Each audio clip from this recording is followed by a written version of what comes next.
யாவரையும் ஆண்டவராகிய இயேசு கிறிஸ்துவின் நாமத்திலே வாழ்த்தி வரவேற்கிறேன். இந்த வேத பாடமானது இளைப்பாறுதல் என்ற தலைப்பின் கீழாக ஆண்டவர் எங்களோடு பேச இருக்கின்றார். எனவே இந்த நல்ல நேரத்திலும் அநேக மக்களுடைய வாழ்விலே ஆறுதல் இல்லை, இளைப்பாறுதல் இல்லை. இளைப்பு சக ஆறுதல், இளைப்பாறுதல். அநேக மக்கள் இன்றைக்கு ஒரு அவசர உலகத்திலே வாழ்ந்து கொண்டிருப்பதனால் இளைப்பாறுதல் அற்றவர்களாக இருக்கின்றார்கள். இங்கே 1 ராஜாக்களின் புத்தகம் 8ஆம் அதிகாரம் 56வது வசனத்தை நான் வாசிக்கின்றேன். தாம் வாக்கு தத்தம் பண்ணின படியெல்லாம் தம்முடைய ஜனமாகிய இஸ்ரவேலுக்கு இளைப்பாறுதலை அருளின கர்த்தருக்கு ஸ்தோத்திரம்.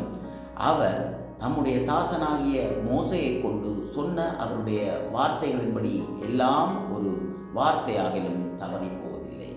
இங்கே இஸ்ரவேல் மக்களுக்கு தேவன் கொடுத்த வாக்கு தத்தத்தை தேவன் இளைப்பாறுதலாக நிறைவேற்றினார் என்று நாம் இந்த வேத பகுதியிலே பார்க்கின்றோம். இந்த வார்த்தையை சாலோமோன் என்கின்ற ராஜா தம்முடைய ஜனங்களை பார்த்து கூறிய வார்த்தையாக இந்த வார்த்தை காணப்படுகின்றது. அவர் ஆண்டவருக்கென்று ஒரு தேவாலயத்தை கட்டுகின்றார். தேவாலயத்தை கட்டி முடித்த பின்பு எல்லாம் சந்தோஷமாய் சமாதானமாய் தேவனுடைய ஆலயம் கட்டி முடிக்கப்பட்ட அந்த பூரிப்பினாலே அவர் நிறைந்தவராக ஒரு நீண்ட ஜெபத்தை கர்த்தருடைய சமூகத்தில் செய்கின்றார். கர்த்தருடைய சமூகத்தில் அவர் ஜெபித்து முடித்த பிற்பாடு அவர் தம்முடைய ஜனங்களை பார்த்து சொல்லுகின்ற ஆசீர்வாதமான வார்த்தையே நாம் இங்கே வாசிக்க கேட்டோம். தாம் வாக்குத்தத்தம் பண்ணினபடி எல்லாம் தம்முடைய ஜனமாகிய இஸ்ரவேலுக்கு இளைப்பாறுதலை அருளினார். எனக்கு பிரியமான கர்த்தருடைய பிள்ளையே, தேவன் தன்னுடைய வாக்கு தத்தத்தை நிறைவேற்ற வல்லமுள்ளவராக இருக்கின்றார். எனவே ஏனென்றால் அவரே வாக்கு தத்தத்தை கொடுக்கிறவரும் அதை நிறைவேற்றுகிறவரும். உங்கள் வாழ்விலே பல தடவைகளிலே தேவன் உங்களுக்கு பல வாக்கு தத்தங்களை கொடுத்திருக்கலாம். நீங்கள் நினைப்பீர்கள், இப்படிப்பட்ட வார்த்தையெல்லாம் தேவன் என்னோடு பேசினது உண்டே. சில வேளையில் நேரடியாக தேவன் உங்களோடு பேசியிருப்பார், இல்லை என்றால் தேவதாசர்கள் மூலமாக உங்களோடு பேசியிருப்பார், இல்லை என்றால் தேவனுடைய வேத வார்த்தை ஊடாக குறிப்பிட்ட சில சந்தர்ப்பங்களிலே நீங்கள் மனது நொந்த வேதனைப்பட்ட பலவிதமான கஷ்டங்களுக்கு உட்பட்ட நேரத்திலே வேத வார்த்தையை வாசிக்கும் பொழுது தேவன் உங்களுக்கு ஒரு ஆறுதலான ஒரு வார்த்தையை பேசியிருக்கலாம். அந்த வார்த்தை என்னுடைய வாழ்வில் இன்னும் நிறைவேறவில்லை என்று நீங்கள் கவலையோடு எதிர்பார்க்குதலோடு கூட காணப்படலாம். ஆனால் தேவனுடைய பிள்ளையை நிச்சயமாகவே தேவன் உங்களுக்கு சொன்ன வாக்கு தத்தத்தை அவர் நிறைவேற்றுகிறவராக இருக்கின்றார். ஒரு வார்த்தை என்றாலும் தரையிலே விழுந்து போவதும் இல்லை, தவறி போவதும் இல்லை. ஏனென்றால் வாக்கு தத்தத்தை கொடுத்த ஆண்டவர் அவர் சர்வ வல்லமுள்ள தேவனாக இருக்கின்றார்.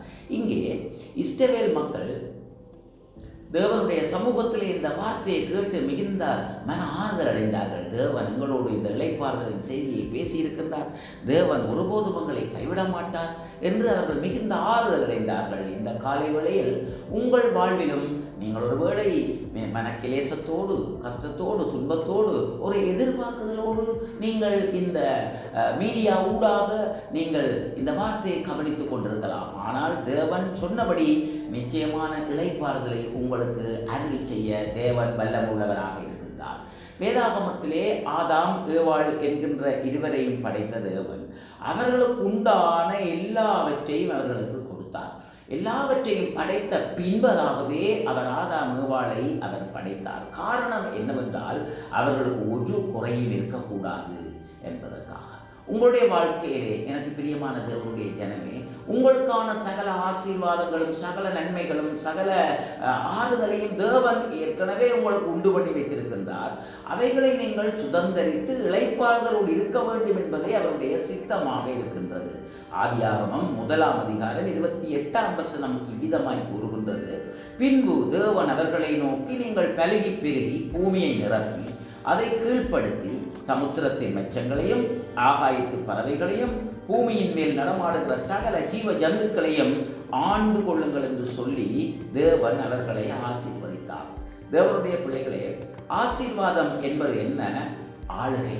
இங்கே சகலவிதமான காரியத்தின் மேலும் இந்த ஆதாம் ஏவாளுக்கு தேவன் ஆளுகையை கொடுத்தார், அதிகாரத்தை கொடுத்தார். இதுவே ஆசீர்வாதமாக இருக்கின்றது. எல்லாவற்றையும் படைத்த பின்பு 7ஆம் நாள் தேவன் ஓய்ந்திருந்தார் என்று வேதத்தில் சொல்லப்பட்டிருக்கின்றது. தேவனுக்கு ஒரு ஓய்வு தேவை.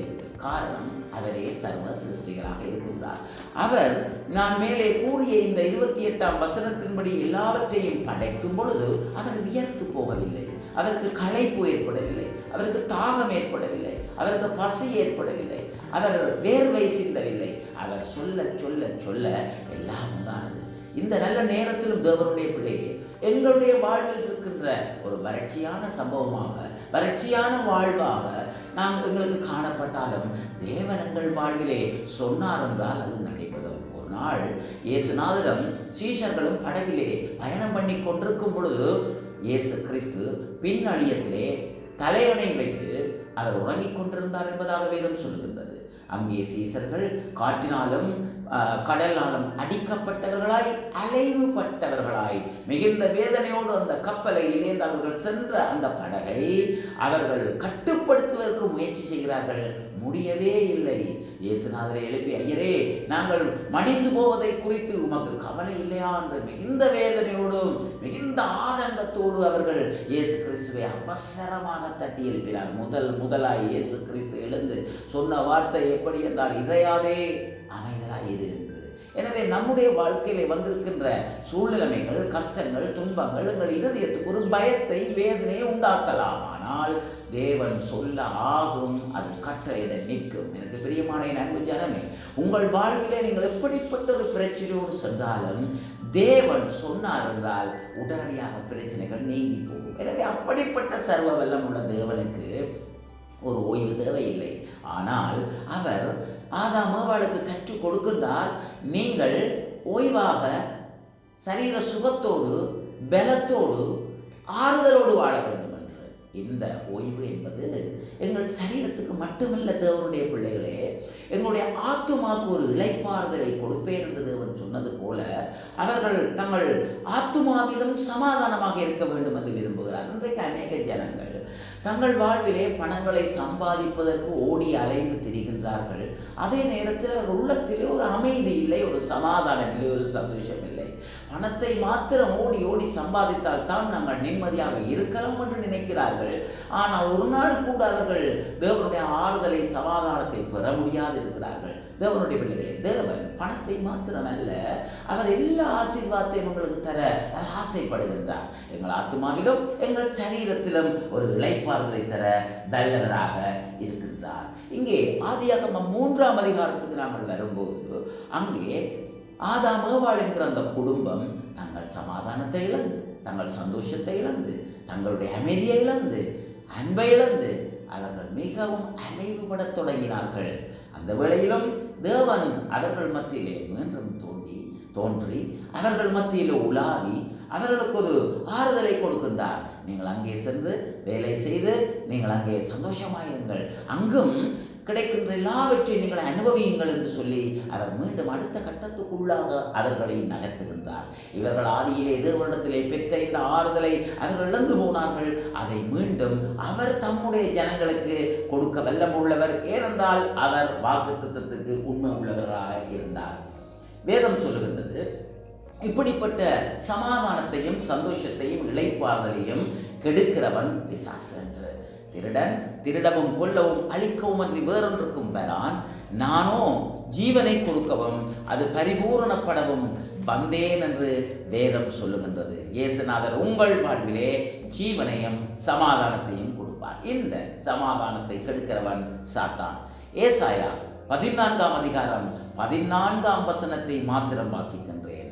பிசாசை குறித்து சொல்லப்பட்டிருக்கின்றது, நான் மேகங்களுக்கு மேலாக உன்னதங்களில் ஏறுவேன், உன்னதமானவருக்கு ஒப்பாவேன் என்று நீ உன் இருதயத்தில் சொன்னாயே. பிசாசானவன் தன் இருதயத்தில் சிந்தித்தான் என்னவென்றால், இந்த தேவனுக்கு நான் சமமாக இருக்க வேண்டும்.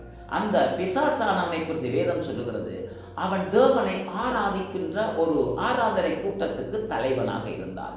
ஒரு நாள் தன்னுடைய துதியையும் ஸ்தோத்திரத்தையும் ஆராதனையும் தேவனுக்கு செலுத்தும் பொழுது அவன் யோசித்தான், இந்த துதி ஸ்தோத்திர மகிமை எல்லாம் எனக்கு வந்தால் எப்படி இருக்கும் என்று அவன் நினைத்து அவன் எல்லாவற்றையும் தனக்காக்கிக் கொள்ள நினைத்த பொழுதே அவன் தள்ளப்பட்டான். எனவே தேவனுடைய பிள்ளையே, அங்கே சமாதானத்தை கெடுக்கிறவன், சந்தோஷத்தை கெடுக்கிறவன், நிம்மதியை கெடுக்கிறவன் அவன் சாத்தானாக உங்கள் வாழ்விலும் அவன் சமாதானத்தை கெடுக்க அவன் வருகின்றான். ஆனால் இயேசுநாதரோ உங்களுக்கு இளைப்பாறுதலையும் சமாதானத்தையும் தர அவர் வல்லமுள்ளவராக இருக்கின்றார். எனவே நாம் கர்த்தர் சமூகத்தில் ஓய்ந்திருந்து நாம் கர்த்தரை அமைதியோடு ஆராதித்து அவருடைய பிரசன்னத்தை பெற்றுக்கொள்ள வேண்டும். எனவே நாங்கள் ஓடி ஓடி எங்கு சென்றாலும் நாங்கள் தெய்வ சமூகத்துக்கு ஒரு நாள் நிச்சயமாக கொடுக்க வேண்டும்.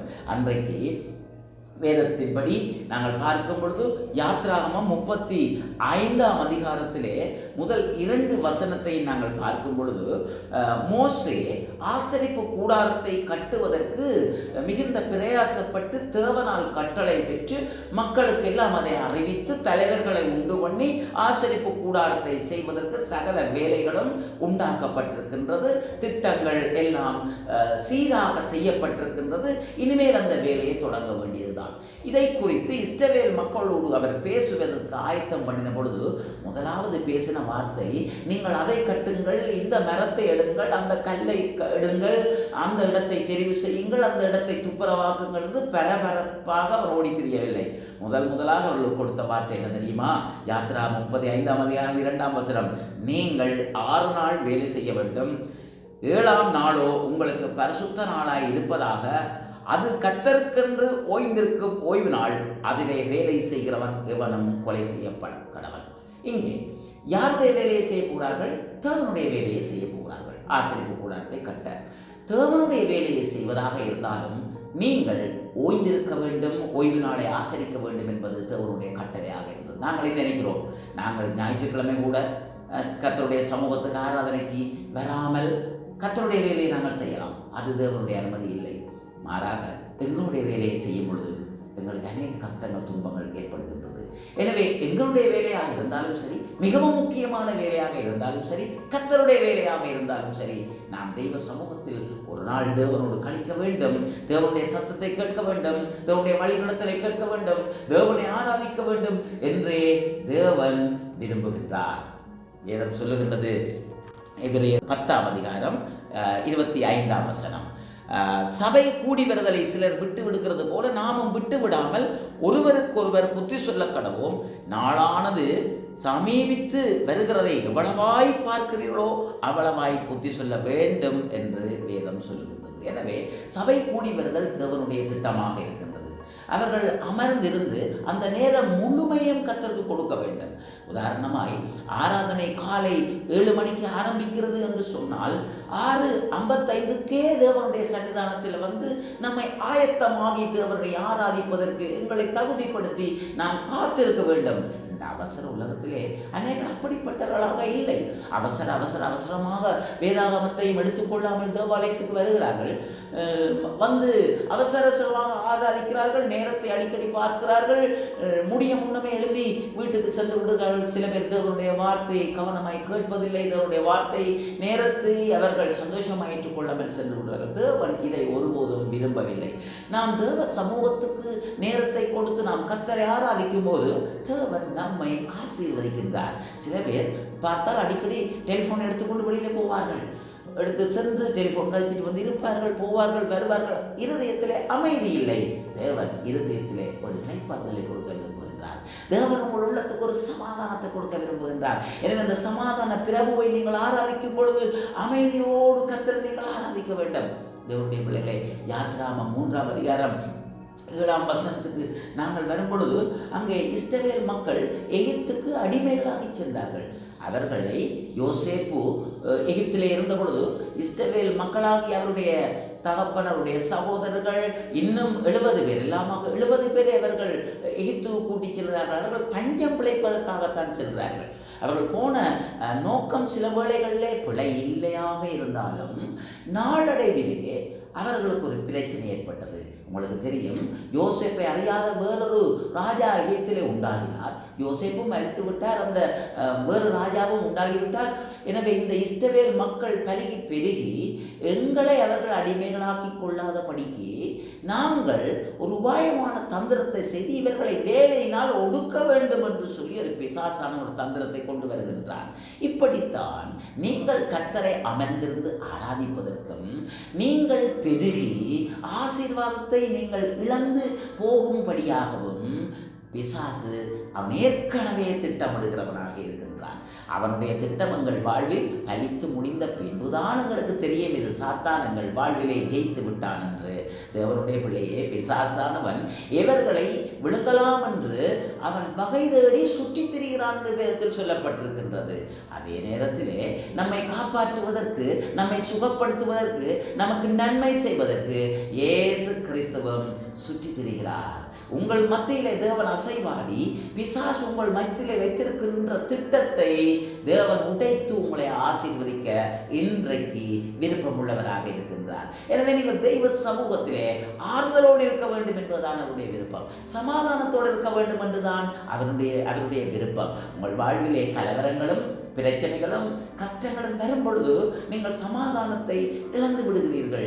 ஆனால் வேதம் சொல்லுகிறது, கர்த்தருக்குள் எப்பொழுதும் சந்தோஷமாயிருங்கள், சந்தோஷமாயிருப்பதே தேவ பலனாக இருக்கிறது என்று இந்த வார்த்தையை சொல்லிய அப்போஸ்தலனாகிய பவுல் சிறைச்சாலையில் இருந்து கொண்டு பிலிப்பு சபை மக்களுக்கு இந்த கடிதத்தை எழுதுகிறார். நீங்கள் சந்தோஷமாயிருங்கள், ஏனென்றால் இதை எழுதுகிற நானும் சந்தோஷமாயிருக்கிறேன். அவன் சிறையில் இருந்த பொழுது கூட அவன் எப்படி அவனால் சந்தோஷமாகவும் ஒரு ஆறுதலோடும் இளைப்பாறுதலோடும் இருக்க நேர்ந்தது.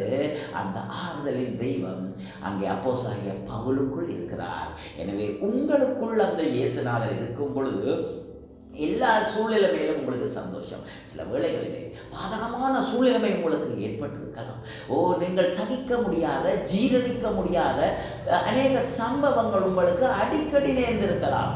ஆனாலும் எல்லா சூழ்நிலைமையிலும் இயேசு கிறிஸ்து மாறாதவராக இருக்கிறார். அவர் உங்களுக்குள்ளே இருந்து ஒரு இளைப்பாறுதலை தர அவர் வல்லமுள்ளவராக இருக்கின்றார். உங்கள் சரீரத்திலும் உங்கள் உள்ளத்திலும் அவர் நிச்சயமாகவே ஒரு ஆறுதலை தருவார். இங்கே இஸ்ரவேல் மக்கள் அங்கே சென்று அடிமையாகி போய்விட்டார்கள்.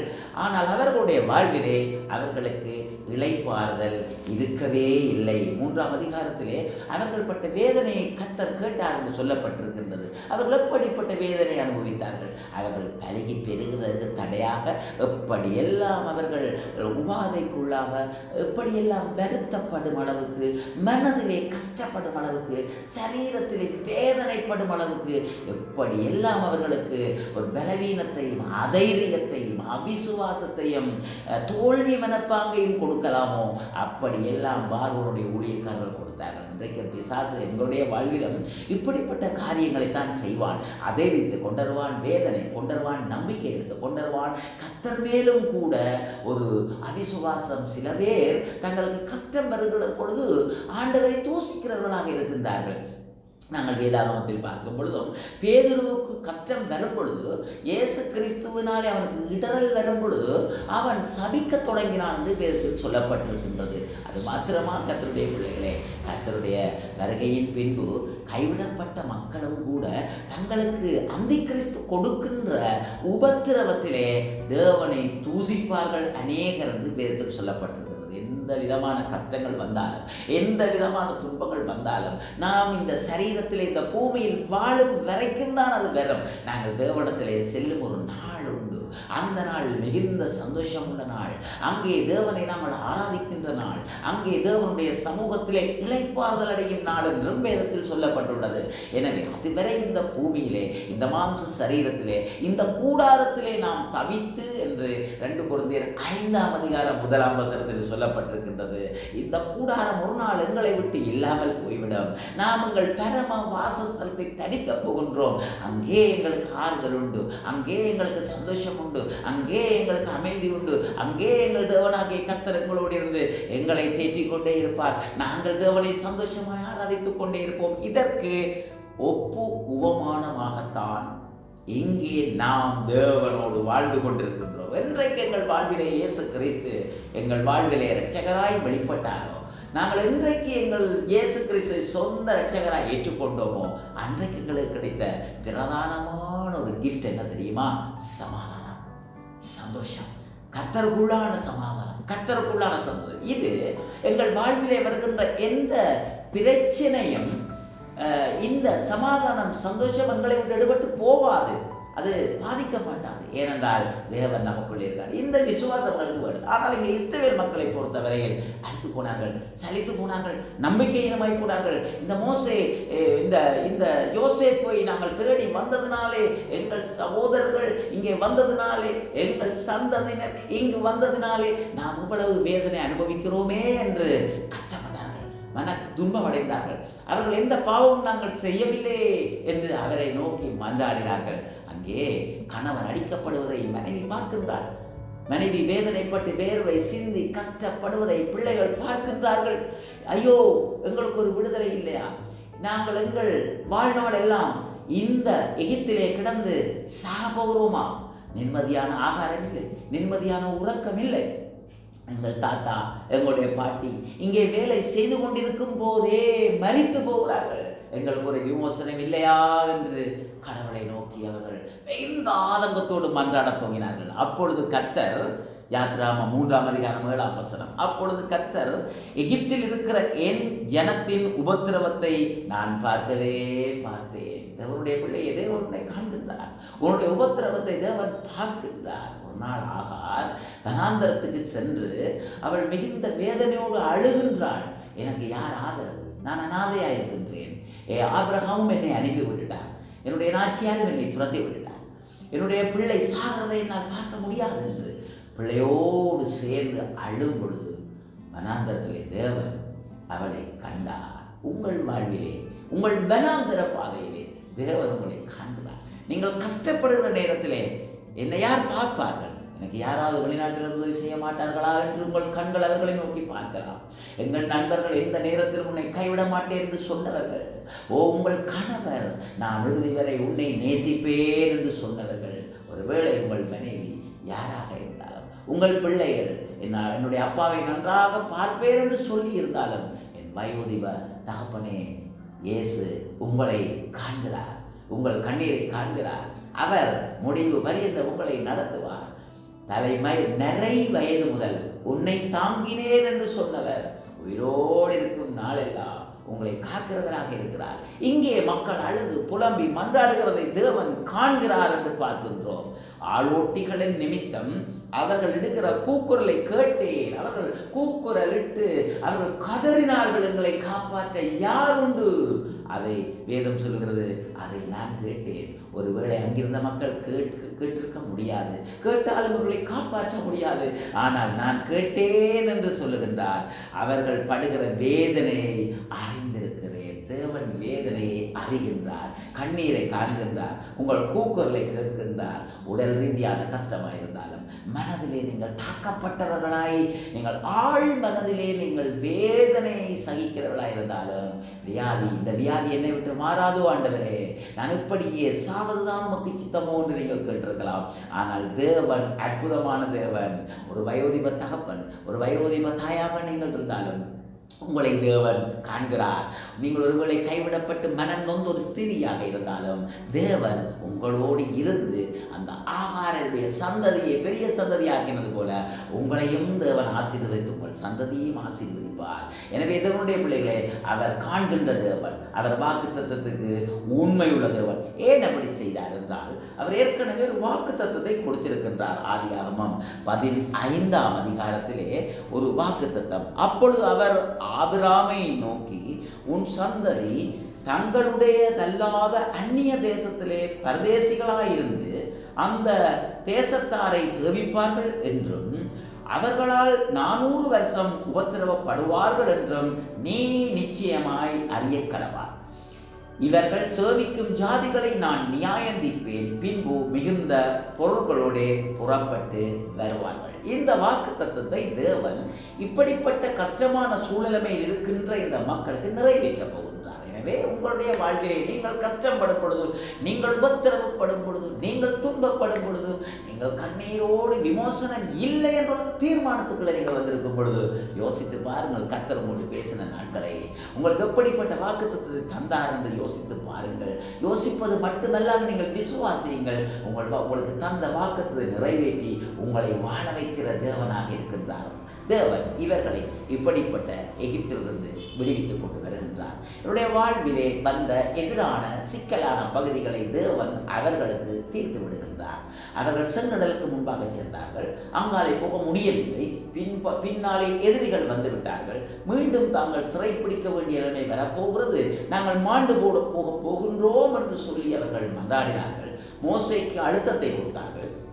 மோசே அந்த செங்கடலை பிளந்து செல்ல தேவன் அவனை வழிநடத்தினார். அவர்கள் தப்புவிக்கப்பட்டார்கள். இப்படியாக இவர்கள் தங்கள் வனாந்தர வாழ்க்கையிலே பலவிதமான பிரச்சனைகள் வரும் பொழுது அவிசுவாசப்பட்டு பேசினார்கள், சந்தேகப்பட்டு கதைத்தார்கள், எகிப்தை நினைத்து பார்த்தார்கள். அங்கே நாங்கள் இறைச்சி பாத்திரங்கள் அண்டையிலே இருந்து வெங்காயங்களையும் வெள்ளை பூண்டுகளையும் சாப்பிட்டு எவ்வளவு சந்தோஷமாக இருந்திருக்கலாம், வேலை கஷ்டம் என்றாலும் சாப்பாடு கிடைத்ததே என்று சொல்லி தாங்கள் அழுது மன்றாடி கூக்குரலிட்டு தேவனிடத்திலே பெற்ற அந்த விடுதலையை அவர்கள் என்ன செய்து விட்டார்கள் என்றால் மறுதலித்து அவர்கள் பேசத் தொடங்கினார்கள். ஆனால் தேவனுடைய பிள்ளையே, தேவன் அவர்களுக்கு மீண்டும் இளைப்பாறுதலை கொடுத்தார். உபாகமம் 1:31 சொல்லப்பட்டிருக்கின்றது. 1ஆம் அதிகாரம் 31. ஒரு மனிதன் தன் பிள்ளையை சுமந்து கொண்டு போவது போல நீங்கள் இவ்விடத்துக்கு வருகிற வரைக்கும் நடந்து வந்த வழிகள் எல்லாவற்றிலும் உங்கள் தேவனாகிய கர்த்தர் உங்களை சுமந்து கொண்டு வந்ததை கண்டீர்களே. அருமையான தேவனுடைய தேவன் சுமந்து கொண்டு போய் அவர்களுக்கு இளைப்பாறுதலை கொடுத்தார். அந்த தேவன் இந்த நாளிலும் உங்களை சுமந்து கொள்வார். அவர் எப்படி சுமந்து கொள்கிறார்? உங்களுடைய பாரங்கள், உங்களுடைய வேதனைகள், உங்கள் வியாதிகள் எல்லா நேரத்திலும் தேவன் உங்களை சுமந்து கொள்ள வல்லவராக இருக்கின்றார். எனவே இந்த நல்ல நேரத்தில் நாங்கள் கண்களை மூடி சொல்லுவோம், ஆண்டவரே, நீர் உம்முடைய ஜனத்துக்கு வாக்குத்தத்தத்தை கொடுத்த தேவன், நீர் நிறைவேற்றி அவர்களுக்கு இளைப்பாறுதலை கொடுத்தேன் என்று நீர் வேதத்திலே சொல்லி இருக்கிறீரே. தாம் வாக்குத்தத்தம் பண்ணினபடியெல்லாம் தம்முடைய ஜனமாகிய இஸ்ரவேலுக்கு இளைப்பாறுதலை அருளி கர்த்தருக்கு ஸ்தோத்திரம். சந்தோஷமாய் கர்த்தருக்கு ஸ்தோத்திரம் செய்கிறீர்களா? கண்களை மூடி, ஆண்டவரே, என்னுடைய வாழ்க்கையிலே நிறைவேற்ற வல்லவராக இருக்கிறீர். நீர் சொன்னதை செய்கிறவராக இருக்கிறீர். நீர் அன்றைக்கு மக்களுக்கு இளைப்பாறுதலை கொடுத்து அவர்கள் தேவாலயத்தை கட்டி முடித்து சந்தோஷமாய் தேவன் நடந்து வந்த வழியெல்லாம் எங்களை சுமந்து வந்து எங்களுக்கு நல்ல தேவாலயத்தை தந்து கர்த்தர் எங்களுக்கு தந்த வாக்கு தத்தத்தை நிறைவேற்றின தேவன் என்னுடைய வாழ்விலும் நான் மனம் நொந்தவனாய் கஷ்டத்தோடு துன்பத்தோடு ஒருவேளை வியாதியோடு பாரத்தோடு பிள்ளைகள் மூலமாய் மிகவும் வேதனைப்படுகிற தாய், பிள்ளைகள் மூலமாய் வேதனைப்படுகிற தகப்பன், இல்லை என்றால் தாய் தகப்பன் கைவிட்டதினாலே தனிமையாயிருக்கின்ற பிள்ளைகள், நீங்கள் யாராக இருந்தாலும் ஒருவேளை பிள்ளைகளால் கைவிடப்பட்ட வயோதிப தகப்பன் தாயாக இருக்கலாம், கணவனால் கைவிடப்பட்ட, இல்லை என்றால் நீங்கள் நம்பின அந்த மகன் உங்களை ஏமாற்றி விட்டதினாலே நீங்கள் வேதனையோடு கூட இருக்கலாம். சகோதரியே, நீங்கள் நம்பின உங்கள் நேசர், நீங்கள் விரும்பின எனக்கு நல்ல ஒரு எதிர்காலத்தை நான் கண்டுவிட்டேன் என்று சந்தோஷமாய் பூரி போடுகிற வேளையில் உங்களுக்கு திடீரென்று வந்த அந்த ஏமாற்றம், தேவன் உங்களுக்கு ஒரு ஆறுதலை தருவார். மீண்டும் உங்கள் வாழ்வு துளிர்க்க செய்வார்.